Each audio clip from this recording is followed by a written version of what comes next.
Hi, and welcome back to ENTP Life. In today's video, we're going to be going over the project at 14 Brown Street, where we're going to be reviewing the numbers as promised.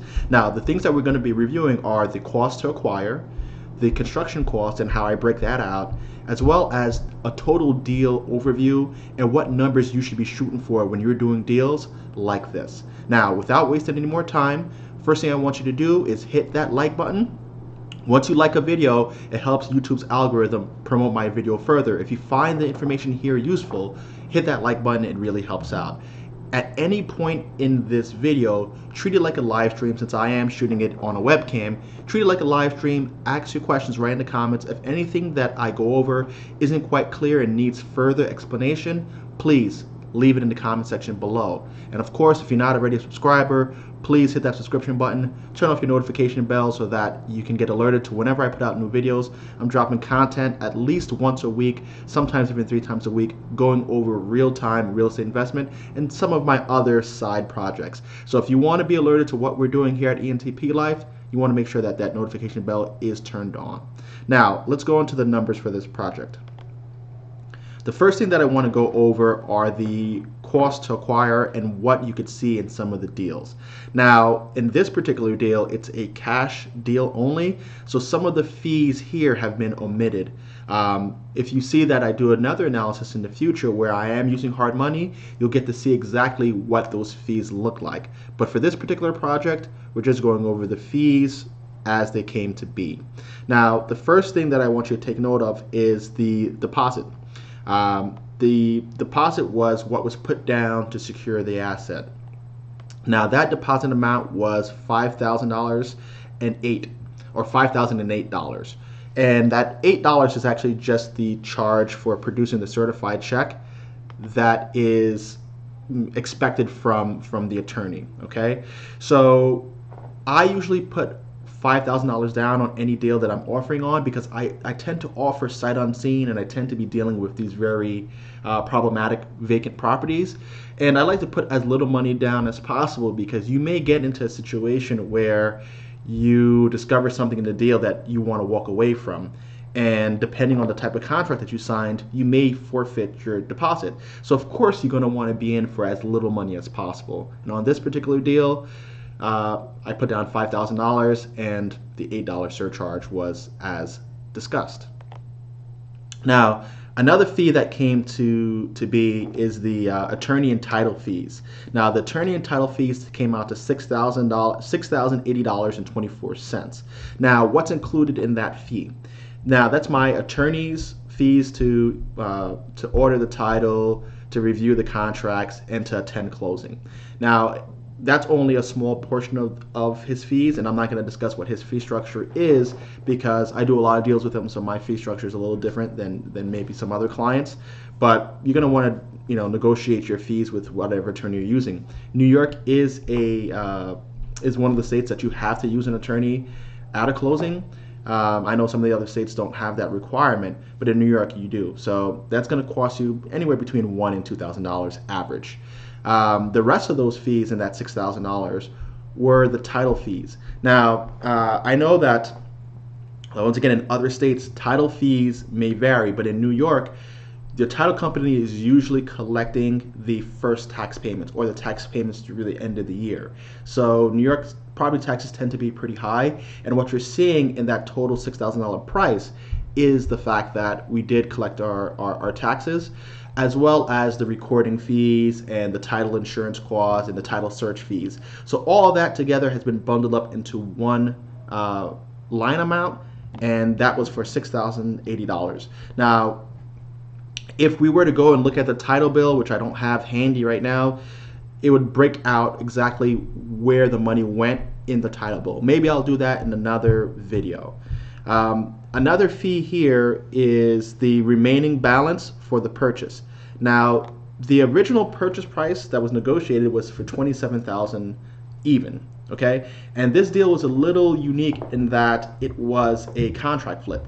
So someone went to the foreclosure auction up in Port Jervis or Orange County, wherever they hold them, and bought this property for $17,000, or got the winning bid of $17,000. So this seller only needed to put down $1,700 to bind the property.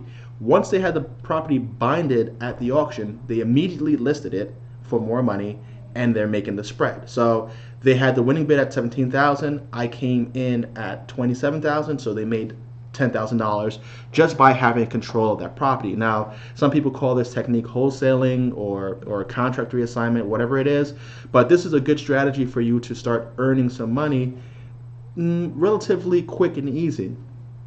Because, as I said, they only had to put down $1,700 to lock up the property and ended up making a 10 grand profit just by identifying good value, right? And I was okay with picking it up for 27,000 because I knew that I would be able to maximize on that. But a funny thing happened in this particular deal, because when we went over the final numbers, we saw that I was actually paying less than the $27,000 price, because the bank actually gave some concessions just to get this property off of their books. So our fees ended up getting reduced, and the total for the acquisition was $28,303.79.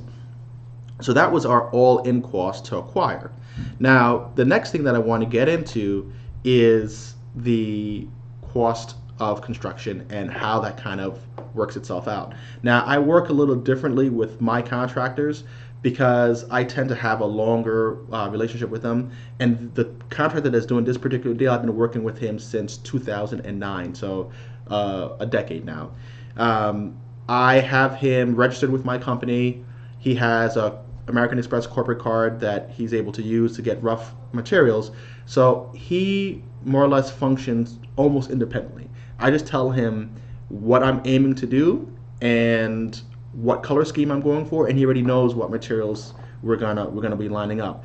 If anything deviates from normal, like there's a problem that we come across, then he'll just alert me that, hey, this is what's going on and these are the options to resolve that problem, and then I tell him yes or no. But working at it this way is really beneficial to me because it reduces the amount of back and forth and the amount of time on my end, because I don't have to go in and order materials. I don't have to sit there and potentially make a mistake.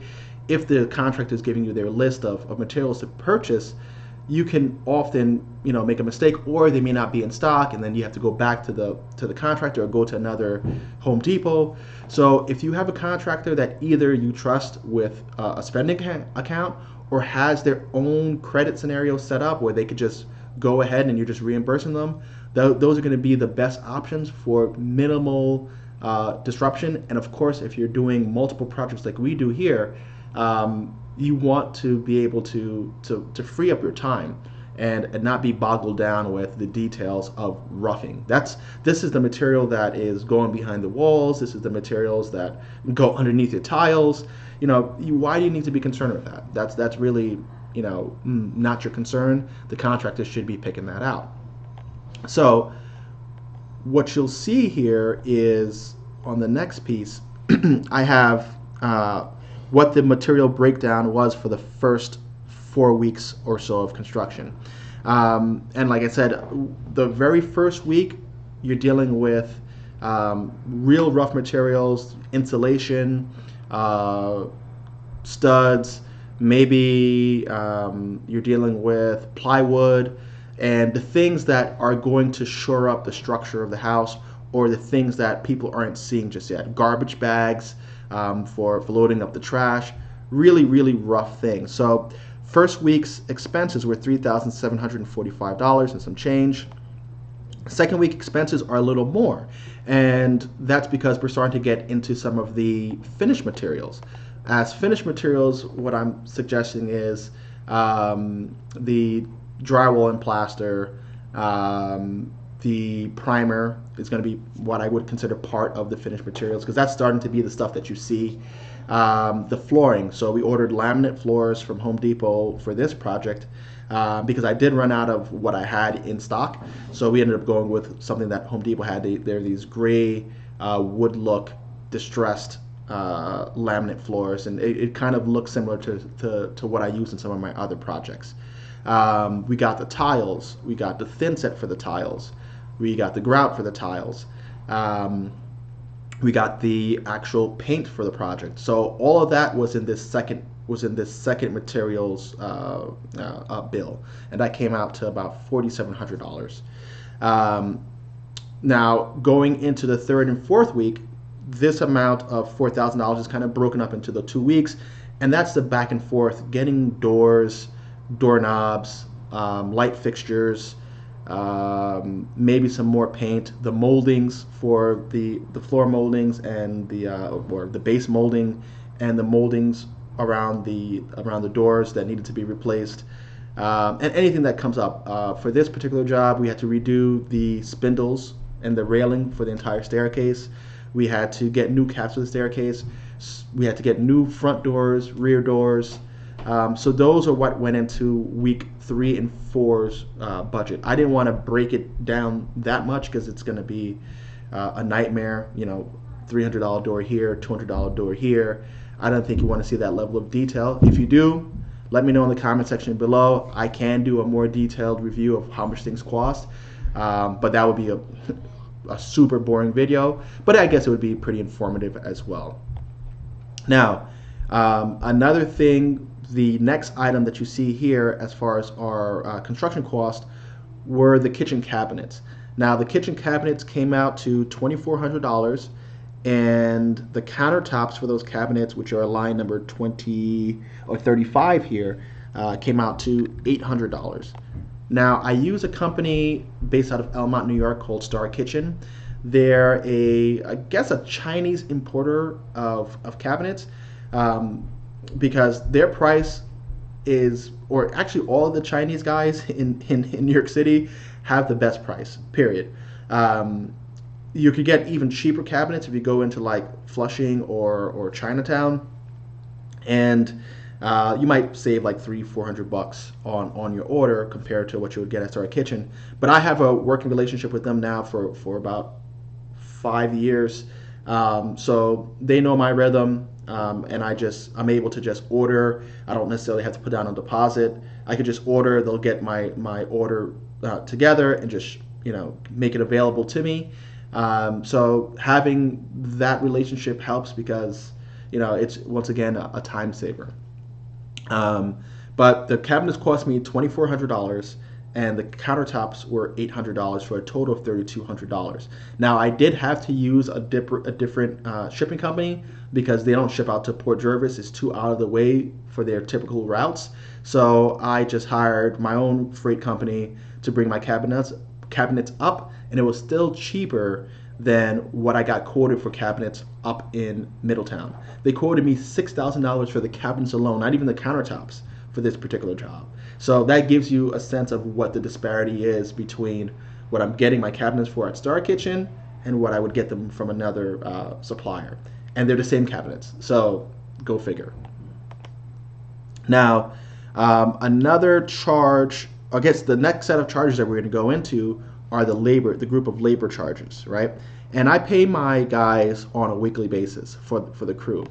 And what you're going to see here is variation from week to week in the amount of labor. And the reason for that is it depends on how my guy is assembling his crew. For example, he pays himself what he pays himself for a week, right? And then he thinks about what kind of guys I'm going to need for this phase of the project, right?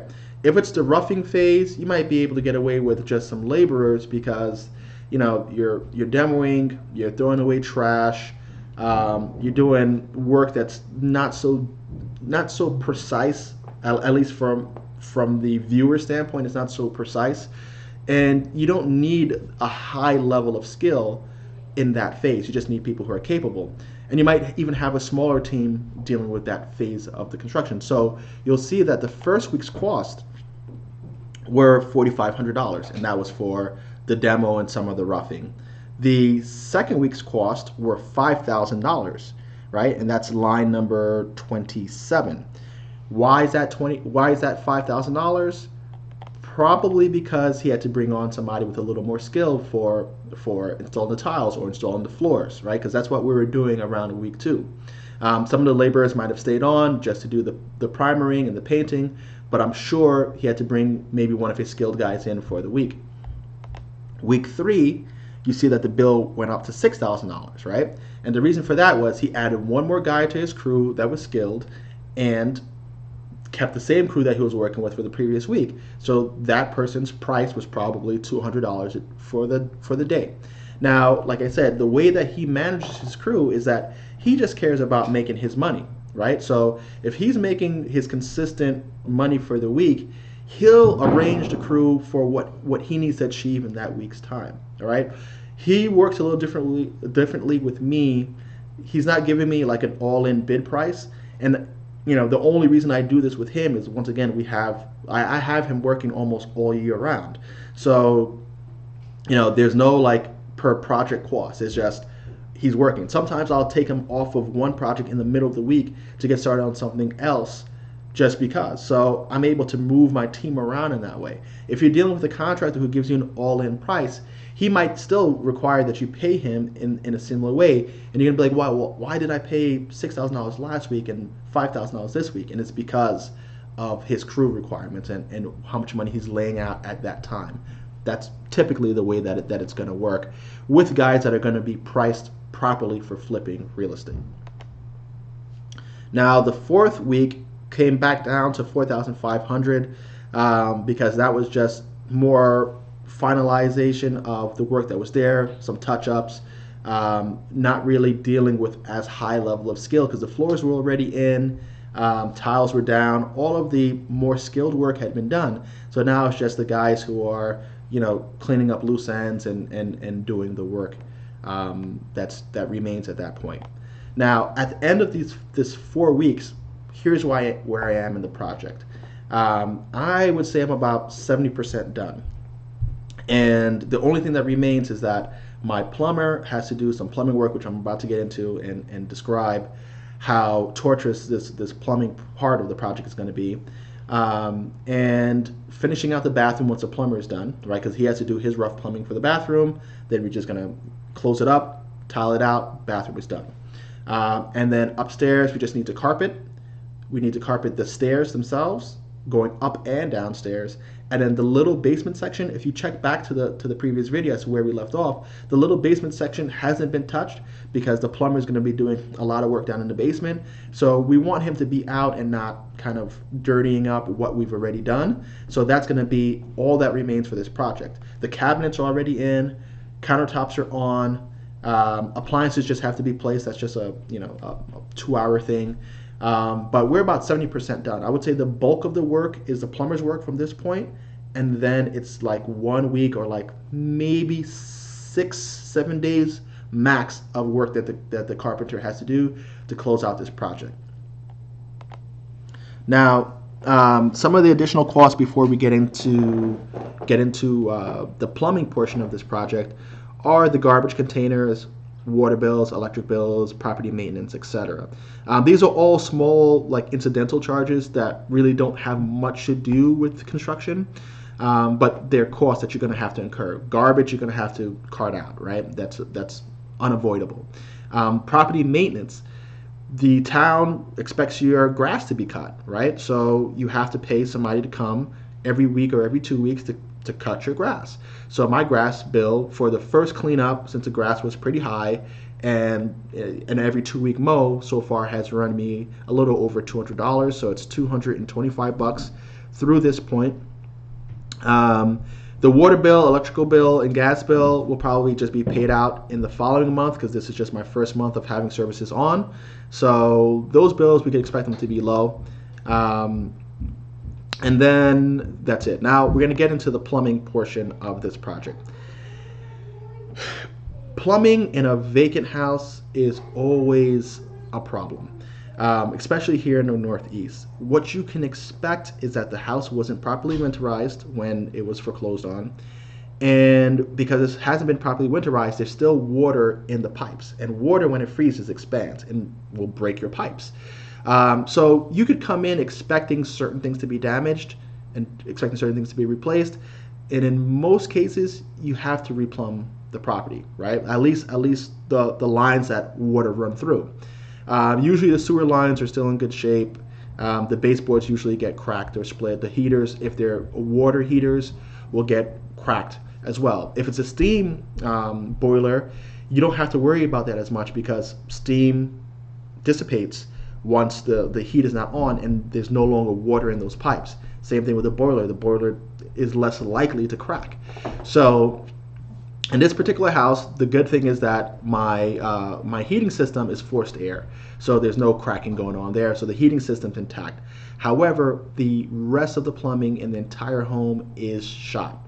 When the crackheads came in to steal the copper from the house, they stole the water meter and they broke the water meter off. Now the water meter connects to the water main, and this water main coming into the house is lead. Now, according to Newtown code, you can't repair the lead main line.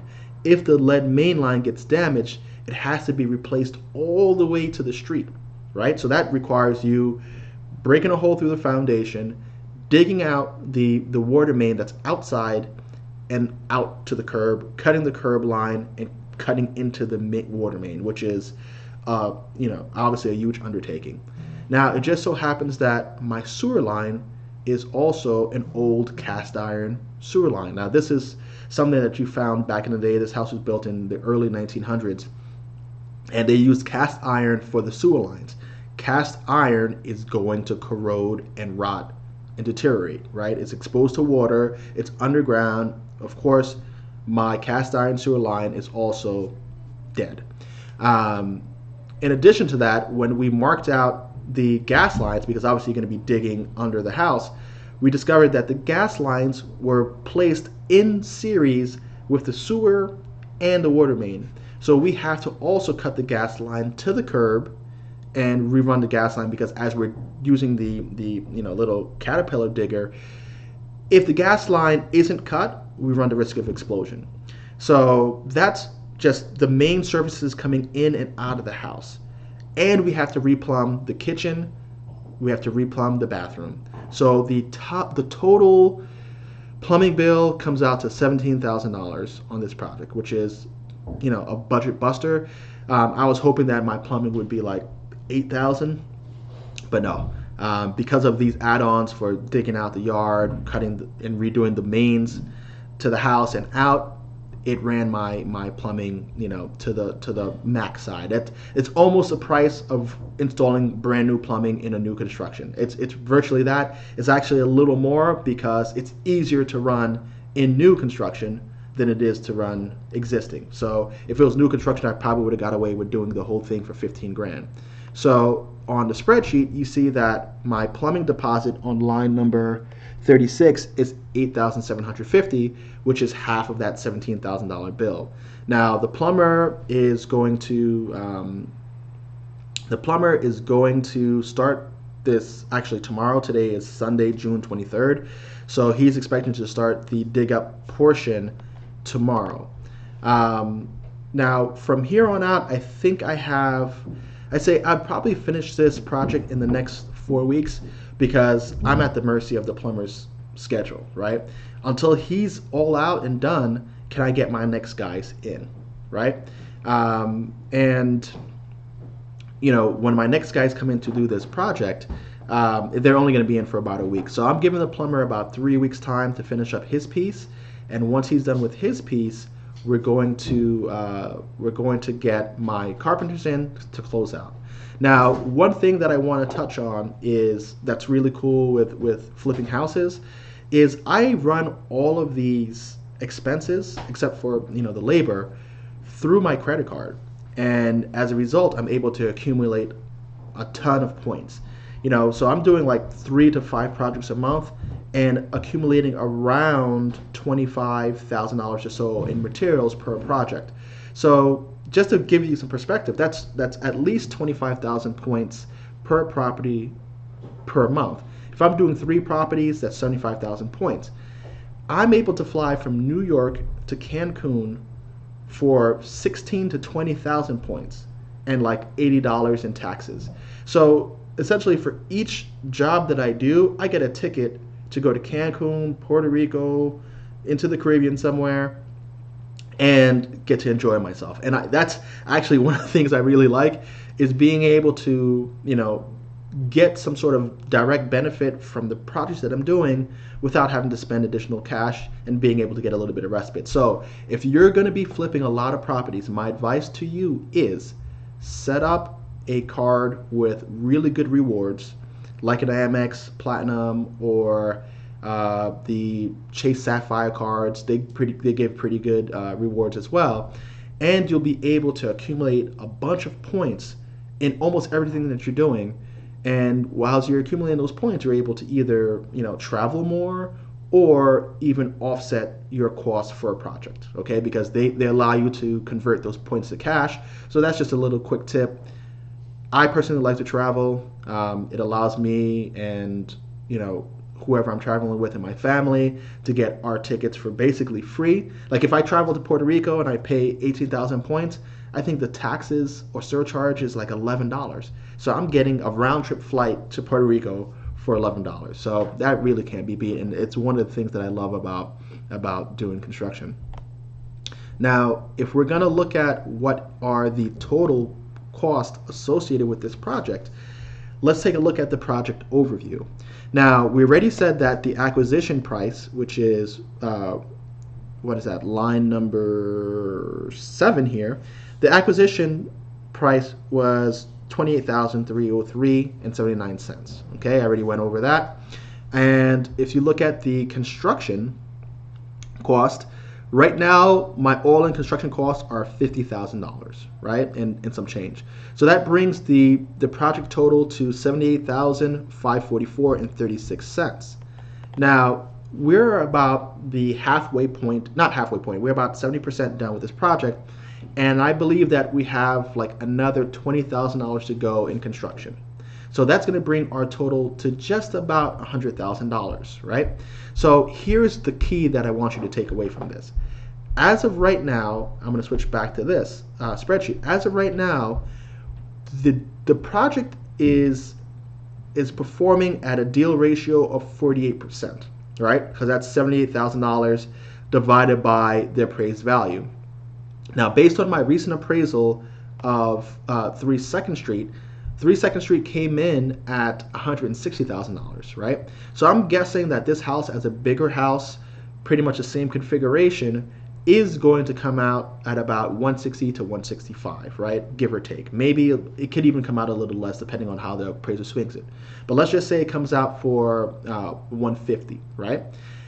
If the project cost us $150,000 to do, then where does that leave us in our deal ratio? I mean, if the project is assessed at a value of $150,000, and we're looking at an all-in cost of $100,000, that means that I'm getting this property for 66% of the market value. Okay, why is this critical? Why is this important?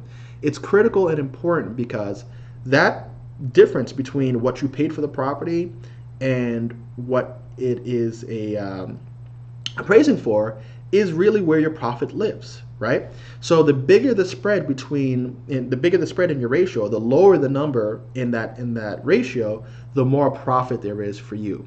Now, a key thing is if you're going to be refinancing these properties and using the BRRRR method, and by BRRRR method I mean to buy, renovate, rent, refinance, and repeat. It's BRRRR, right?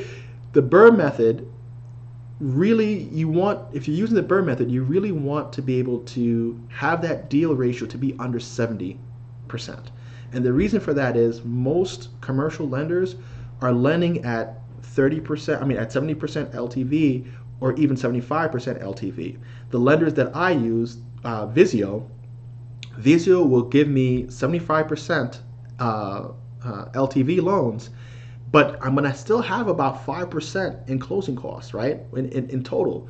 So if the deal is at 70% or less, I get absolutely no money trapped in the deal. And if it's a really good deal, like if I'm in at 66%, I even get to cash out some money. Okay, so that ends up being a cash out scenario where you actually get money for your pocket, and then you're into the property for $0. That means everything at that point is gravy. You've gotten this property essentially for free, right? Because at this point you're at 100% financing, and you have all your money back. So you have the money that you need to do this deal again. So that deal ratio is really important. When you're analyzing your deals, you want to make sure that when you're completely done with your construction, that you're most likely going to be under that 70% mark. When I bought this property, I figured that my renovations were going to be between 45 and 60,000, right? And as you're looking at it, we're already at 58,000. I'm going to go a little bit above budget, right? But I still have room because the deal was that good of a deal, right? That's why it matters what you paid for the property. Even in the worst case scenario, if you get a really good price and you have to do more things like replace the sewer lines or replace the mains, you still have no money getting trapped in this deal. Now let's just say hypothetically I got $10,000 or $15,000 trapped in. Let's just use an even number like $10,000. Let's just say $10,000 got trapped because the appraisal didn't come in as I expected or something along those lines. What would this deal look like then? Right? So if my total project cost was $100,000 and I got $50,000 of equity, right? I spent $10,000, right? I got $10,000 trapped. That money is in the deal. So that's my investment, my true investment to the deal. So on $10,000, I got $50,000 added to my balance sheet or added to my net worth. So that's a 500% return on investment when you're looking at it. If you sold a property, that's what you would yield. On your $10,000 investment, you'd make 50 grand, right? Or $40,000. So depending on where it comes in, that will be your spread. Now, what does that look like on a cash-on-cash basis when you're renting the property? This property I anticipate on renting for $1,650, right? $1,650 a month.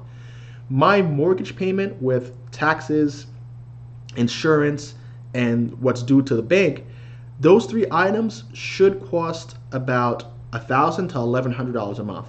Once again, because the taxes are fairly high. So if I'm making $400 to $500 profit per month on $10,000, that is, again, 60% annual return on investment. $10,000, right, is what's trapped in the deal. $6,000 is what I'm making in net cash flow, right? So in all, my first year return on investment is going to be something like, 560%? That's a huge mega return. And that's the thing that I want people to take away from when they're looking at real estate investments is if you do the investment right, you're going to make really good returns. Better than the stock market is going to give you, better than your savings account at the bank for sure is going to give you, and better than most funds are going to give you. Even if you're investing with Warren Buffett in his Berkshire Hathaway fund, Berkshire Hathaway is performing at like 10, 11%, and that's incredible to be performing at 10 or 11% over the past 40 years. That's really unheard of for an investment fund. That's actually, top level performance. So if you're investing in real estate, you're able to make almost 600% return on investment in 1 year's time. You don't see those numbers anywhere else, and that's really the beauty of real estate. Now, the thing that I want you to take away from this last bit is really having a sense of what your numbers are going to be, and I'm going to give you a tip. I have three phases or three, tiers of renovation budgets, right? The most basic tier I call like light renovations. That's just the lipstick on the pig, right? That's your painting, maybe floor covering, clean up the bathrooms, maybe change the bathroom tiles or something along those lines. Everything else in the house is pretty good. You usually can do that little renovations on a property that was like an estate sale, right? Or like an old couple's home or something like that. That it just needs to be modernized and improved. What you could budget for a renovation like that is $15 to $20 per square foot. So if the house is 1,000 square feet, you can expect that you're going to just be doing this light renovation, it's going to cost you $20,000, okay?